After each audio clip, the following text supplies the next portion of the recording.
อันนี้จะเป็นข้าวเจ้าเนี่ยข้าวหอมคล้ายๆคือข้าวหอมมะลิแต่บ่แม่นบดกะเสะเป็นเนาะเอามา rồi อ่า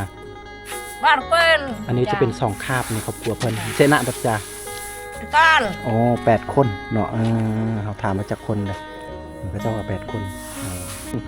ถ้ามาเยอะจานเอี่ยมตะเอี่ยมได้จะเมียงโอ้เด็กน้อยกำลังกินสมทักทายสบายดีพ่อแม่พี่น้องที่เคารพและฮักแพงและสบายดี FC ทุกคนบ่ว่าจะอยู่ภายในและต่างประเทศตอนนี้ผมอยู่ที่หมู่บ้านพินเบคำว่าพินเบนี่ก็จะมีหลายพินเลยพินเบพินเซพินอาแต่ว่าเฮาอยู่ตอนนี้ก็คืออยู่ที่หมู่บ้านพินเบตามเบก็ยักค่ายคือภาษาอังกฤษที่เพิ่นฮ้องเนาะถ้าตามภาษาบ้านเพิ่นก็น่าจะเป็นแวลปรีหรือประมาณนี้เด้อแต่ว่าภาษาเพิ่นเขียนอยู่ในปลายคือพินเบโอเคในหมู่บ้านแห่งนี้ก็มีหลายครอบครัวเติบได้เนาะตั้งแต่ทางออกทางคุณโอ้เขื่อนแบบลังยาวๆก็ยังมีให้เห็นเลยทุกคนน่าจะหลายครอบครัวเติบดิที่เขาเห็นนี่โทษนะประมาณ3หรือ4ครอบครัวยาวไปทางคุณน่าจะล่วงยาวนี้น่าจะได้อยู่ประมาณ10 กว่าเมตรปุ่นแหละยาวขนาดเลยแต่ว่าอยู่กองนี่เขาคือแบบมันสั้นๆหนึ่งโอ้แต่แบบเพิ่นซานแบบไม้ไผ่ไม้พุ่งอีกอย่างต่างๆแต่ว่าการมุ่งนี้เพิ่นที่ใส่แบบมุ่งกระเบื้องสีขาวเหมาะกับบรรยากาศที่พอดีตะเวนกำลังตกดินพอดีเนาะโอ้ยสุดยอดบ้านเพิ่นนี่เพิ่นบ่ได้ตามเขาคือสมัยตะกี้ได้แต่ว่าเพิ่นมีโฮงซีเอาไปซีโฮงซีของชาวบ้านโฮงซีผู้ที่มีโฮงซีละเนาะเพิ่นคือสิใส่นำพี่น้องญาติพี่น้องของเพิ่นอันนี้จะเป็นข้าวเจ้าเนาะข้าวหอมคล้ายๆคือข้าวหอมมะลิแต่บ่แม่นภาษาตามภาษาบ้านเพิ่นภาษาบ้านเฮาสิเอิ้นว่าแสรเป็นข้าวไห้ก็สิหอมกว่าข้าวหน้าเด้ค่อยแปลงอย่างโน้นแล้วมาโอ้นางปุซีนางปุซากเลยโอ้หมู่บ้านเพิ่นก็มีบางครอบครัวคือผมเว้าที่มีโฮงสีนี่อยู่กองตารางหรือว่าหน้าบ้านเพิ่นหรือว่าโฮงสีครอบครัวโฮงสีน้อยๆเพิ่นก็เอาไปสีเอาไปใส่เนาะก็ประมาณนี้เลยได้ถ้าว่ายามเดือน7เดือน8เฮาสิเห็นหญ้าเขียวงามเลยอ่อนๆยามเดือนนี้ก็จะเป็นช่วงเดือนที่เขาเจ้าเฮ็ดไร่เฮ็ดนาก็อยากฮ้อนๆน้อยนึงก็สิแห้งแล้งแน่ความเป็นจริงนี่ก็บ่แห้งแล้งหลายเด้อันนี้ก็เด็กน้อยเขาเจ้ามาเวลาประมาณจักหน่อยนี่แหละเด็กน้อยเขาเจ้าแล่นเตะบาสเขาเจ้าเหยียบไปเหยียบมาแล้วก็เฮ็ดให้เดินบานอยู่ต่อหน้าบ้านเพิ่นนี่ก็สิอย่าคล้ายคือเราเห็นว่าแห้งแล้งแต่จริงก็บ่แม่นแห้งแล้งเฮาสังเกตได้จากอ้อมรอบหมู่บ้านเพิ่นก็สิมีธรรมชาติที่ว่าแบบเขียวๆอยู่เนาะที่เฮาก็คือว่ามันเปลี่ยนบรรยากาศก็เนื่องจากว่าตะเวนกำลังตกดินพอดีเนาะตอนนี้ได้อยู่ประมาณ4 โมงหรือสิถึง5 โมงเย็นแล้วโอ้นี่บ้านนี้เพิ่นกำลังสร้างใหม่ๆเนาะกำลังเฮ็ดใหม่ก็ยังเชื่อมต่อกับเขื่อนหลังเก่าเนาะบางทีเสื่อมสมมุติว่าเฮาสิลงจากเขื่อนหลังนี้แล้วสิขึ้นเขื่อนนี้ก็ได้นี่ไอเดียเพิ่นเฮ็ดส่วนกำลังบุกเบิกใหม่เนื่องจากว่าเพิ่นเฮ็ดจุดก่อนให้กินเบิดแล้วบัดนี้เพิ่นกำลังจูดเด้นี่กำลังเฮ็ดสวนผักน่าจะปลูกผักกาดผักอะไรอย่างก็ได้สุดยอดบ้านเพิ่นนี่ติดกับน้ำเซคือกันกับบ้านคมชนเผ่ากระโดดเลยกันใดเขตชนบทขึ้นเฮือนเนาะ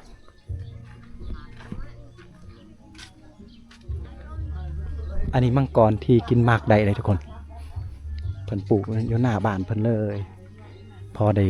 อยู่เด็กน้อยเวลาเด็กน้อยให้ยามมันเป็นมากมังกรสุดยอด ปุ๊บมันแหละเด็กน้อยนี่โอ้เด็กนมไปใส่ทรงดูเขาได้แต่นี่คือกันจะเป็นเฮือนครัวทางเฮือนใหญ่เขตชนบทเนาะคือว่าละถ้าเฮาเลาะเฮาสิเห็นประมาณนี้แหละบางครอบครัวก็สิมีเฮือน เฮือนงามๆในการสมใส่แล้วก็บางครอบครัวก็สิมีประมาณนี้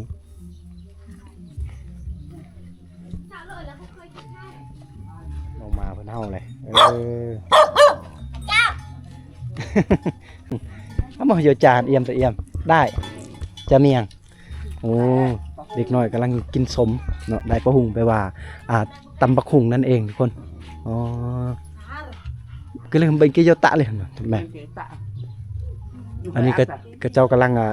เฮ็ดใหม่อยู่นี่เพิ่นน่าจะออมแอมแบบไม้ไผ่จังซี่เนาะนี่กระตังอาลาเลยซะนี่ตากระตังอาลาเลยอ๋อแม่นแหละเพิ่นก็จะไปหาตัดไม้ไผ่มาสับๆแล้วก็สานเอาจังซี่ได้อันนี้คือวิถีชีวิตชาวบ้านเพิ่นโอ้โหนี่โอ้อันนั้นขอกแบะสุดยอดลายทุกคน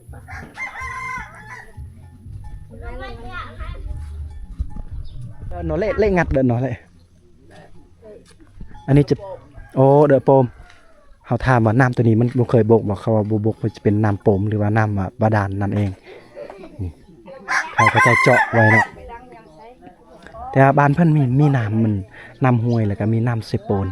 ที่ไล่ไปหอดพูนหอดหมู่บ้านคมส่วนพอกระโดพุ่นละถี่ขนาดเลยดุง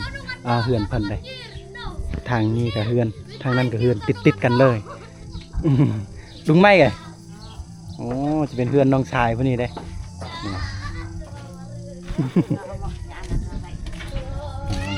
มาอยู่บนตะจาบ่เกถามเพิ่นว่าได้อีหยังละของกินมื้อนี้มาไปว่าบ่มีหยังเลยไม่กินโจได้ไปได้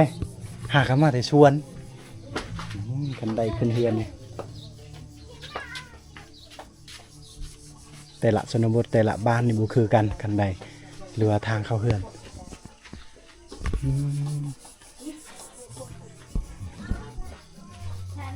ฟืนเพิ่นเก็บจะเป็นไม้ยางโบงได้ทุกคนเนาะนี่ไม้ยางโบงที่เฮาเห็นนั่นน่ะเพิ่นถากเปลือกเพิ่นเอามาแต่ป่าแล้วก็ตัวที่เศษเรือตัวที่เป็นไม้นั่นนี่เพิ่นก็เอามาเฮ็ดเป็นฟืนเป็นไฟได้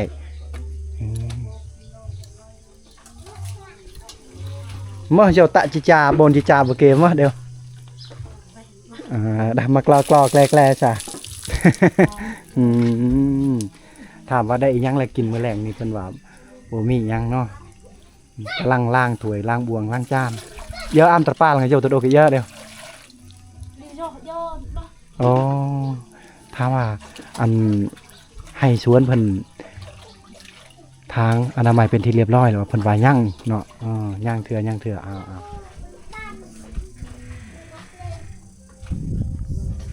อันนี้ก็เฮือนใหญ่เลยน่าจะ2ครอบครัวนอกจากบ้านรับบ้านดูเลย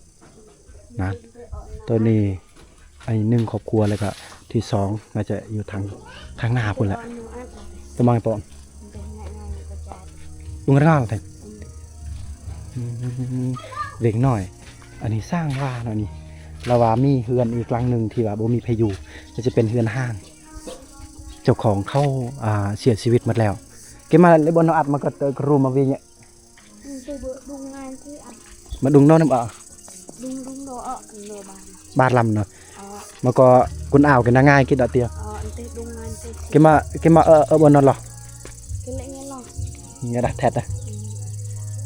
ฮาวาเจ้าของเพิ่นบ่อยู่เจ้าของเพิ่นเสียเพียงคือมีเสื้อผ้าหน้าแพรแต่เพิ่นว่าจะเป็นของเจ้าของเฮือนหลังนี้แล้วก็ผู้ที่เสียก็เดินยังไงก็จัดเดินอยู่ไม่ใช่ก็บ่อ๋อเพิ่นเสียชีวิตโดนเติบได้ประมาณปี2ปีพุ่นละแล้วก็เลยเฮาถามว่าเป็นหยังกระเจ้าคือบ่มางคือว่ายังเก็บไว้แบบงามๆเขาย่านพิษฮิตแล้วก็เลยเก็บไว้จังซี่ให้มันสุดโทรมไปเลยนี่เขาล็อกหมดเลยเนาะนะน่าจะเป็นญาติพี่น้องเพิ่นล็อกเพราะว่าเนื่องจากว่าบ่มีคนอยู่นี่เฮาสังเกตได้เห็นนี่เนาะปวกขึ้นหมดเลยเพราะว่าเนื่องจากว่าเจ้าของเพิ่นบ่ได้อยู่จังได๋เสียชีวิตหมดแล้วถ้าจะเป็นบ้านห้างโอ้โหร้อนเอ้ยเฮือนอะไรว่ากันไปกระเยอะนี่ก็เช่นนี้แหละ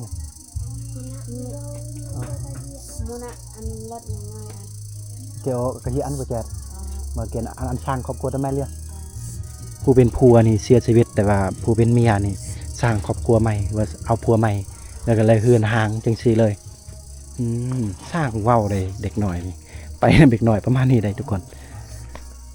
นกดูMIอันเลยนั่นเลยจะเป็นเฮือนญาติพี่น้องของเพิ่นแม่นแหละอนาคตจะเป็นอนาคตถ้ามีลูกหลานเพิ่นตัวนี้น่าจะใส่ได้เฮือนหลังนี้อนาคตเพิ่นละตอนนี้ก็ยังเท่าไรตัวโป๊ะอะยะทำไมโป๊ะโอ้บ่หอมเด้อถามว่าแม่เฒ่าจะไปใช้เพิ่นว่าจะไปอาบน้ำฮ้อนแน่เอาบ้านเพิ่นนี่ก็มักปลูกต้นไม้เนาะผมสังเกตนี่เอาล่ะมื้อจะจอดกันเรื่องกาเปียกามเพิ่นปลูกมะเกียงหรือว่าส้มโอ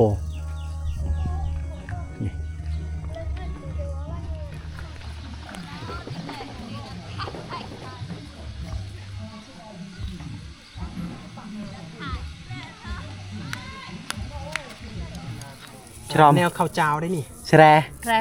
โอ้แตรนาลังมังเก็บไปได้ มาได้แล้วก็ เด็กก็โอ้จะเป็นข้าวเจ้าข้าวไห่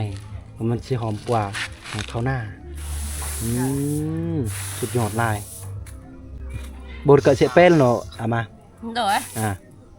บ้านเป็น อันนี้จะเป็น2คาบในครอบครัวเพิ่นเสนะบัดจ้า ต้าน โอ้8คนเนาะเขาถามมาจากคนเลยมันก็เจ้าว่า8คน2คาบไปแบบบาดเป็นโอ้บุยโยลบุญโฮมปลังเห็นกระเจ้ามุงหญ้านี่เพื่อนครัวเพิ่นยังมุงหญ้าเลยโอ้โหเฮาหาเบิ่งยากเด้อทุกคนครอบครัวในบ้านเพิ่นเนื่องจากว่ามันไกลตัวเมืองแต่ว่าหากก็เห็นเฮือนหลังนี้ที่มีมุงหญ้าทุกคนอ๋อ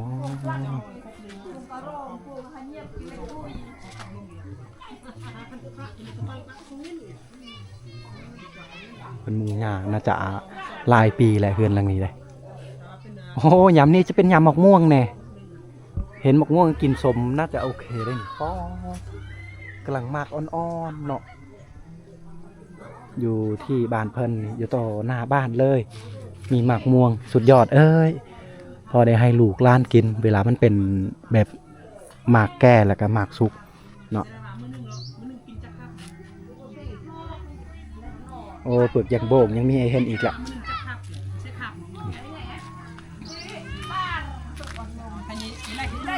โอ้บ้านเพิ่นคือเฮาเห็นกาแฟทุกคนที่เพิ่นปลูกน่าจะเป็นกาแฟกาติมอนี่แม่นแล้วเนาะผมเคยเห็นกาแฟอยู่ปากซองพุ่นแหละปากซองเด่นนาวแต่ว่ายังเห็นเพิ่นปลูกอยู่กาแฟนี่เพิ่นหมักแบบมีห่มแหน่จักหน่อยเนาะอันนี้ถ้าเพิ่นปลูกอีกเพิ่มต้นไม้น่าจะได้อยู่ก็พอได้ปลูกพอได้กินได้นี่แต่ว่าบรรยากาศหรือว่าความสูงก็น่าจะบ่เพียงพอปานใดในการปลูกกาแฟอยู่นี่เนื่องจากว่ามันต่ำแต่ว่าเพิ่นปลูกเรื่องได้ว่าก็ได้เรื่องมากมันก็มากแต่ว่าบ่แสบปานใดทุกคนจะเป็นกาแฟกาติมอแต่ว่าเพิ่นบ่ได้รักษาเพิ่นบ่ได้เสียหญ้าถ้าเพิ่นรักษามันก็สิดกกว่านี้ได้โอ้หลังนี้เพิ่นกำลังสิปลูกสร้างเรือนหลังใหม่เลยนี่นี่เสาน่าจะเฮ็ดกอแหละเมื่อนี่เพราะว่าเพิ่นได้ดินบล็อกเนาะนี่คือวิถีชีวิตเนาะเด็กน้อยอยู่เขตชนบทเล่นน้ำกันอยู่น้ำกันนี่เอามาขนาดเปลือไปแยบข้าเจ้าลินแบบเอาเกิบแล้วก็ดึกใส่กันนี่ลินยังมีความสุขตอนเด็กๆทุกคน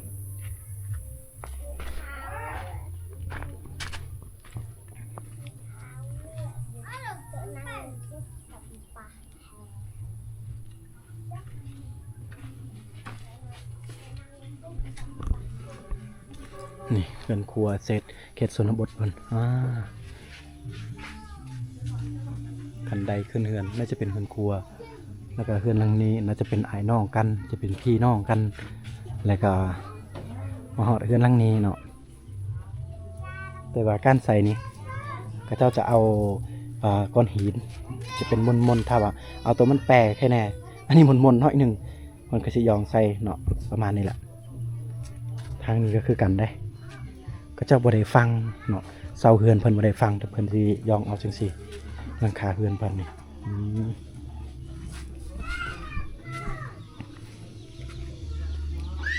ประมาณนี้เลยอันนี้ก็จะเป็นเฮือนครัวก็เจ้าแต่งกินเพิ่นจะสร้างระเบียงนั่นสร้างเก็บข้าวของชาวบ้านสร้างเก็บข้าวนี่บางหมู่บ้านนี่เอาไว้ใกล้ๆใกล้ๆบ้านแต่ว่าหมู่บ้านเพิ่นนี่เนื่องจากว่าคลำร้ายเนี่ย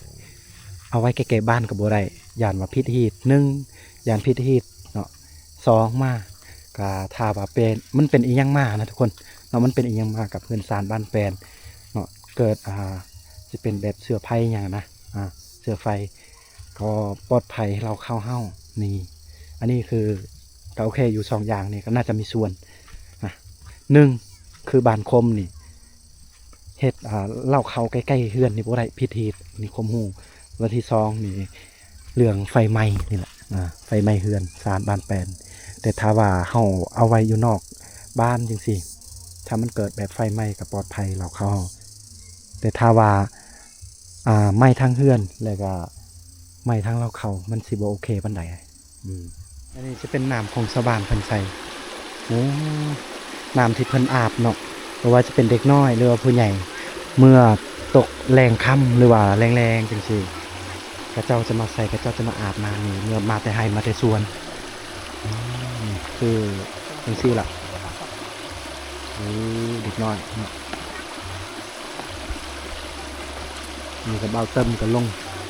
ลงไปสัมผัสกับน้ำบ้านเพิ่นสุดยอดหลายอยู่เขตชนบทนี่ก็เจ้าตากผ้าห่มจังซี่เลยได้เมื่อเห็นบอนใดจะเป็นงนหินใหญ่ๆหรือว่าจะเป็นขอนไม้นี่เพิ่นก็เมื่อซักอยู่น้ำห้วยน้ำเสจังซี่เป็นที่เรียบร้อยเพิ่นก็สิตากเลยหลังจากตอนแรกเพิ่นกลับมาถ้าว่าผ้าห่มเพิ่นแห้งเพิ่นก็สิเอาเมื่อบ้านโอ้ยก็สิมีอันใดอันนึงมาตกใส่ผ้าห่มแล้วนี่โอ้นี่ตกใส่แนวนี้มันก็สิบ่คายบ่ขันตัวบ่เด้เนาะชาวบ้านเพิ่นบ่ว่าจะเป็นซาดบ่ว่าจะเป็นผ้าห่มเพิ่นก็สิตากไปเลยสุดยอดถ้าเป็นคมนี่คมจะเมื่อตากใกล้ๆบ้านเนาะเฮ็ดแบบคอเกาะดีๆเนาะบนตากเครื่องดีๆแต่ว่าเขตชนบทก็บ่ติเพิ่นได้ขอขอบอกขอบใจทุกคนและพ่อแม่พี่น้องที่รับชมในสังคมเผ่ากระโดนแห่งค่ำคืนวันนี้ในแหล่งวันนี้อยู่ที่หมู่บ้านพินเบหรือตามภาษาบ้านเฮาก็จะเอิ้นแวลปรีลในหมู่บ้านปรีลหรือว่าพินเบนี่ก็บ่ได้มีอีหยังที่เฮาได้รับได้ชมได้เบิ่งได้เห็นได้ฝากให้ทุกคนได้รับชมก็สิมีเล็กๆน้อยๆประมาณนี้ได้ทุกคนในบ้านเพิ่นนี่ก็มีวิวทิวทัศน์ธรรมชาติแล้วก็บ้านเพิ่นก็มีน้ำห้วยเนาะที่เฮาได้รับชมเมื่อกี้นี่ที่น้ำห้วยไหลก็งามอยู่บ้านเพิ่นนี่ก็มีอยู่พ่อก็ได้ครอบครัวเนาะแล้วก็มีไฟฟ้ามีสัญญาณอินเทอร์เน็ตและใกล้ๆตัวเมืองได้โอเคทุกคนสำหรับคลิปนี้ขอสิ้นสุดเพียงเท่านี้ทุกคนสบายดีทุกคน